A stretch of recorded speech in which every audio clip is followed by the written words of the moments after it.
Welcome everyone to this episode of Talk of the Town. I'm your host Lauren Reel, and I am so excited because we have a huge variety in our show for you today. We're going to be talking about where you can learn to do glass blowing right here in Madison, about an entertainment institute, and finally we'll be checking in as well with some folks from Monkey Bar Gymnasium learning about functional fitness.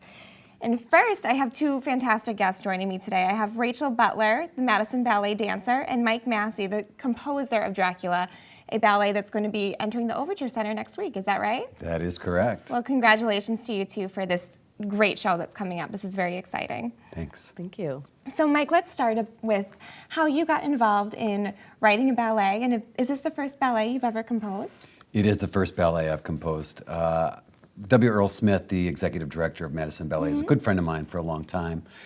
And he was going to do he always told me the dream he had of doing Dracula, and he was going to do a national search for a composer. And we were having lunch, and I said, well, give me a shot at this. Why not me? Why not me? And he thought I was just a piano player, so I sent him some other examples of stuff I had done, and he called me and said, you're it, let's do it. Plus, we had the advantage of being able to work together very closely. That is great, and yeah, someone he already knows and is familiar with, and this is, what a wonderful way for you to start off too, because this is such a unique ballet to be part of, I can imagine. Yes. So now, Rachel, you're a dancer, and you've been with Madison Ballet for a very long time, like you said, almost since it began. Yes. So can you tell me how it might be different to be a dancer in something like Dracula versus maybe the classic Christmas production of the Nutcracker? Well, first of all, the choreography is very different. You know, in something like Nutcracker or Cinderella, which we did last season, it's very classical. You have your typical lines for ballet and things like that. With Dracula, you kind of get to explore a totally different set of steps outside and vocabulary. The box, definitely. Yes, yeah, New and so steps, new vocabulary. Mr. Smith totally changed. We have a totally different vocabulary for Dracula.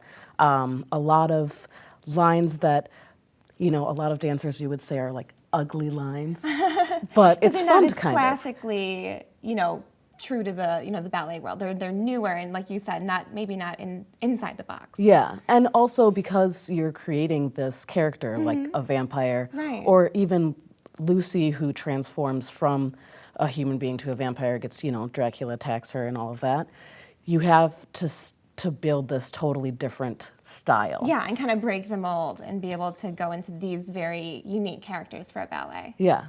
Well, definitely. that must be really exciting for you to be part of something so different. Yes. To be, learning something new yourself as well. Yes, definitely. It was really fun to, Earl actually created the ballet on a couple of the dancers that are part of the company still, and it's just really fun learning and helping him kind of find this new vocabulary. I can certainly imagine. So, Mike, what are some of the challenges of a live performance? Tempo is the biggest one. Tempo is making it, when you're just playing rock and roll in a club or in a theater, and you're playing for yourself, you don't have to worry too much about that. But with tempo, it needs to be, because the choreography works in a certain way. We have to be very cognizant of how that's working. That's probably the biggest challenge. Oh my gosh, I bet. Yeah. I bet. But I'm sure you guys have practiced very hard, and it's going to be spot on. We had our first rehearsal last night, and it was amazing. I bet it was so exciting to see that, what you've composed and all the work you've put in dancing, to see it come to life and do your first. This is the second rehearsal. run. We did it in 2013 as well. Okay. So I don't, people might think, oh my gosh, they're only rehearsing now, but we know the show relatively well. You're just kind of so. refreshing it in your memories. Yeah. Absolutely. Yeah. So now, it's coming to the Overture next week, right, Rachel? Yes, it is. And then it's going to be going somewhere else after that, right? Where is it going next? We're actually doing 2 tours of it this season. The first one is going to happen right out of the gate. We're going to do Overture Center straight to the Grand Opera in Oshkosh for 2 shows. And then we have a little hiatus from it. And then in March, we're going to Missouri. So, it should be really fun. Taking a little tour all over. Yeah. Excellent, excellent. So let's talk really quick, Mike, about the process that you go through for writing a ballet. How is that different than writing a song? Like you mentioned the comparison between a ballet and a rock song. The beauty of this is that the structures, even though it's a rock song, the structures are very classical. And when we got down to it, the beauty of working with Earl, I mean, he had choreography in mind as we were writing it. And it was, we both talk about it was one of the greatest time periods of our life, that collaboration. That's fabulous. He'd come up with an idea, and I would give him an idea back, and he'd say either yay or nay, but then he would restructure it as we got closer towards actually putting the ballet to fruition. I like that. It sounds like there was a lot of kind of back and forth inspiration as well there. Well, it was a real pleasure to have you both on today. I'm so excited to learn more about Dracula and the fact that it's coming to the Overture next week. You guys can still go buy tickets at home. All the information is going to be right at the bottom of the screen. This is Mike Massey, the Dracula composer, and then Rachel Butler, a Madison ballet dancer. Thank you both for coming on. We'll be right back with more Talk of the Town.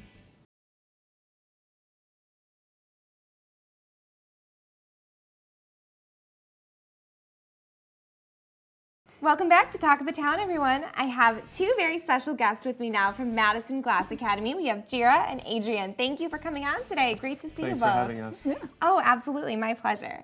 So, Jira, let's start with a little background for everybody. What is Madison Glass Academy all about? So we're a local glassblowing studio based in Madison here, and we teach glassblowing lessons, but we also like to rent out our studio to local glassblowers and glass artists to who don't maybe have like the they don't have the access to and the come in and equipment. stuff, so they can practice their art with us. Yeah, exactly. And that is so cool. So you guys are such a resource because not only are you sharing this awesome art form with people and teaching them how to do glassblowing, but you're allowing local artists to kind of further their art by, allowing them to rent out your equipment, which is not, easy or cheap to come by, I know. So it's Definitely. really awesome that you're able to do that for them. Now, what about your background? How did you start getting involved with Madison Glass Academy? Well, I used to work at a pottery studio, so I started with that and then doing bottle slumping, and then I wanted a little bit more challenge. So I started glassblowing to see how I could do that. So that's how I started. It is a beautiful art form too, so I'm sure the first time you saw it, you probably just got sucked in and were like, I want to know how to do this. It's very exciting. Very exciting. Yes. I'm sure, like you said, definitely a challenge, but keeps you striving to improve yourself and learn Exactly. more. Very cool. So, like you said, you do have a lot of artists that come in and rent out the space, but are all your customers artists? You would think so, but when what we came to find out is a lot of people are coming for date nights and stuff along those lines, or who have never done it but have always wanted to try.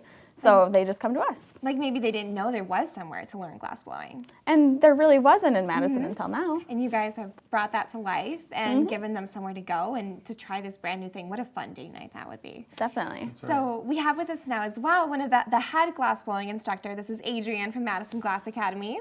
And I know you have a big hand, of course, in teaching these classes. So can you tell everyone at home how they might go about signing up for a class with Madison Glass Academy? Certainly. Well, the easiest way to get signed up for a lesson is to give us a call, and the number should be on the bottom of the screen, I think. Yep, and you got one it. of our customer service specialists will get you set up with a private appointment so you can have a one-on-one lesson. And normally the lessons are $69 for a 1 hour lesson, but what we're running for the holidays is to do a buy one, get one free. So you and your, significant other can come for a date night and try something. That's and perfect. leave with a piece that you made yourself. That what a fun date night that would be, like I said, or maybe for a group of girlfriends or something that are just wanting to do something different on their Friday night or just something on their weeknights and learn something new. And I know we had talked before that you walk out of there with a finished product, right? That's so can you right. tell me what's all included in your first glassblowing class?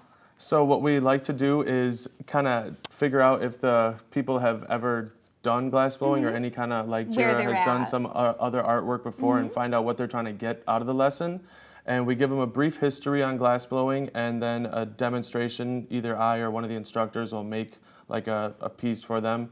And then one by one, they can come back and work one-on-one with the instructor to make a piece of their own they It's can very take home. personalized attention, and you kind of meet them where they are and then help Exactly. them from there. It's not like a big group class. Yeah, Exactly. and I think that's great, especially when you're learning something new that might be a little intimidating or challenging. You really want to have that kind of one-on-one interaction. Exactly. And I do have to brag about you a little bit because I got to come in a couple weeks ago and meet you and see you doing some glassblowing, and you're extremely knowledgeable. So, I mean, you're great for educating folks. I learned so much just in my short time there. So you're a huge resource. That's awesome to have, and you have so much to teach folks. So just had to do my little bragging.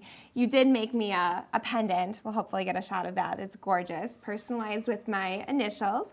And you made us our very own CW drink stirring rod. That's right. So we are super excited. This was a great surprise this morning. Thank you so much, welcome. Adrian. My pleasure. But you've also brought some other things with you. So can you tell me, like, what is your favorite thing to make? And then just tell me a little more about what you have here today. So what we have here is basically an assortment of what people can expect to make on their first lesson. So we've got a mandrel with some beads that you could make into a bracelet or something. We've got some ornaments that you can make and then they can fit into a wine topper. And so you can make your own custom wine toppers. And then we've also got a couple little hollow glass hand-blown ornaments here that are like nice for decorating a window or any holiday tree. Perfect for that holiday special too. You can do a buy one, get one and come out of it with an ornament for your tree. And it's personalized. And my favorite thing to make is really things with people's initials or really personalized designs because as it is, the piece is really unique. And then on top of that, you're helping to personalize it so it can really be sentimental for somebody. Nothing else like it. And it means so much to somebody. Very personal. Well, I'm really excited to sharing more. I know you guys are going to be coming on Girl Talk, so we'll be talking more about Madison Glass Academy, but I really appreciate this overview of what you do. And now you guys know at home there is somewhere to learn glass blowing right here in Madison at Madison Glass Academy. This has been Jira and Adrian. Thank you guys so much for coming on. Thanks for having us. Absolutely, absolutely. And we'll be right back with more Talk of the Town. Welcome back to Talk of the Town. With me now, we've got some lovely gentlemen from the Monkey Business Institute. And we're just going to do a couple introductions here, starting with closest to me. We've got Brad Knight, Dylan Brogan, Al Hart, and Brandon Jensen. Thank you for joining us today on the program. Thank you. Great to have you guys in this morning. So let's start off just with the name, Monkey Business Institute. This sounds like an interesting company. So give me a little background. What do you guys do? We are an improv comedy group. We've been around about 11 years. We've won awards, and we're hilarious. Oh, I can imagine. I can imagine. I certainly hope we get to show everybody else some of that today too, right? Yeah. All right. So what is the show like? What's the performance like from you guys? What's great is that there's no one answer to that question. Every show is different. Because it's improv, yeah. Exactly. It's all based on audience input, and depending on the audience that we have, it could be very silly, it could be very clean, or maybe less so. But it's unexpected because it's all based on what the audience brings to it, and they're always a lot of fun because people really feel a connection to it that way. Oh yeah, because you're basically acting on their instant feedback. You guys are changing the show and thinking of new things right on your feet as you get feedback from the audience. So that must be super fun as an audience member to be engaged in, and for you guys too, just to kind of spice up your performances and have fun and do something different. Yeah, it's fun to use their ideas as a kind of a bouncing off point. Yeah, great inspiration, I'm sure. So where can somebody see one of your shows? You can see our shows on Saturdays at Glass Nickel Pizza on Atwood Avenue. We have a 5:30 all ages show, an 8 o'clock grown up show, and also a 10:30 late show. Lots of different options, huh? That's awesome. 3 of them. So do you guys do shows like elsewhere sometimes too? Like if you do like a special event maybe? Yes, you can hire us to perform anywhere you want. Oh, so like maybe a wedding reception Sure. or a big birthday party, something like that. Holiday parties. Well, then it's really Bar cool because you mitzvahs. guys can tailor it to that event. Very neat. Never did a funeral, but there's always a first. But we've been hired to do some public some type happiness things, there. benefits at bars or other places, or private corporate events and that Totally, sort of I can imagine. So I know you guys also do some other things, classes, corporate training. Can you tell me a little bit more in detail about what those offerings have? Sure, the classes are 8 weeks long, and they basically teach you the art of improv. So you get together with a bunch of new people, you do a show at the end of your class. It's like the, performance graduation sort of Yeah, thing. so you get to do a finished production as kind of your wrapping up of everything you've learned and everything like that. So do people ever take those improv classes just to kind of get more comfortable, like on their feet, even if they're not maybe interested in being in improv, but just to kind of gain confidence and gain like people skills, things like that? So you have folks taking it for a variety of Most reasons? people are taking it for that reason, and we have a lot of people who I think take it just one time to maybe work on their public speaking skills or be more comfortable in front of a public, but end up taking all 5 of our classes. Because they have a blast with it. They have a Exactly. lot of fun. It's really fun to see some people who are very quiet off stage really come out of their shell. Yeah, when and they're come to performing. life when they're in that role. Very cool. I bet that's great to kind of see people blossom in that way. So why might you choose Monkey Business Institute over another form of entertainment? Well, we will do something called the Genius, right? To answer this Yeah. question, that's when we're going to be talking as one all-knowing creature called the genius. So Let's hear it.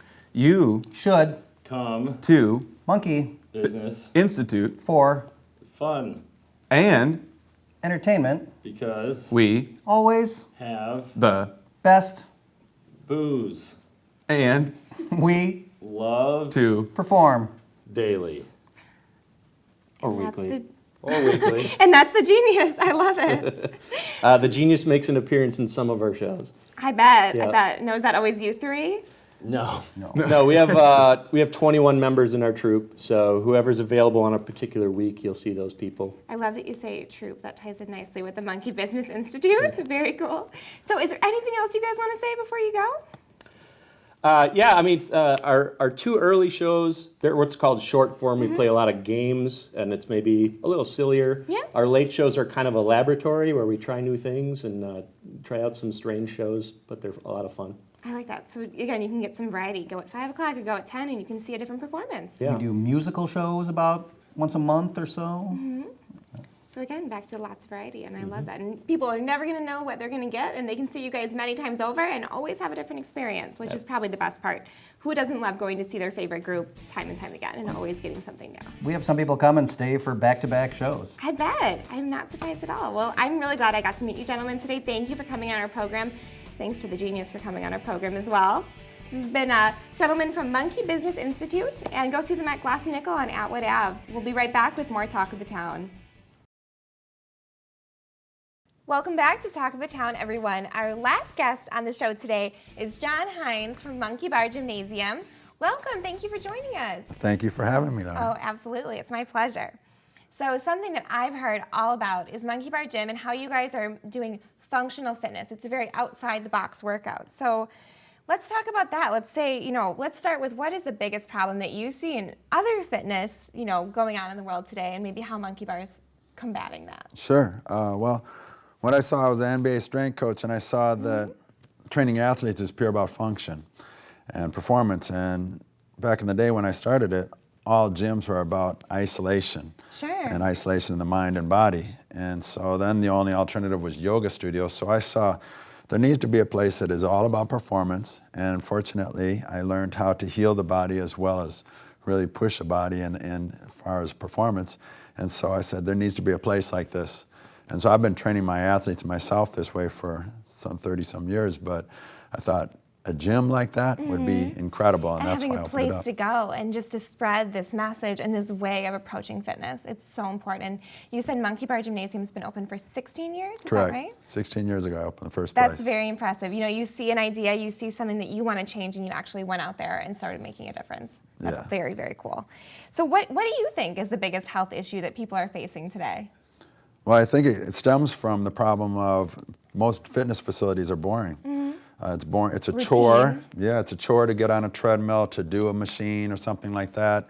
And people want something that's more intuitive and something that's more playful in nature, but yet reaps great results. And so that's why I opened a place that is all about function and moving and getting back to what we did as kids, but Yeah. accelerating it to really high levels. I love that you say that, because actually something I was just talking about the other day is you think when you're a kid, you're on monkey bars, you're Yeah. on playgrounds, you're doing all sorts of unique movement. And now as an adult, a lot of adults would have a hard time, going across a monkey bar or playing the same way they did as a child, because they're just not using their bodies in that same functional way.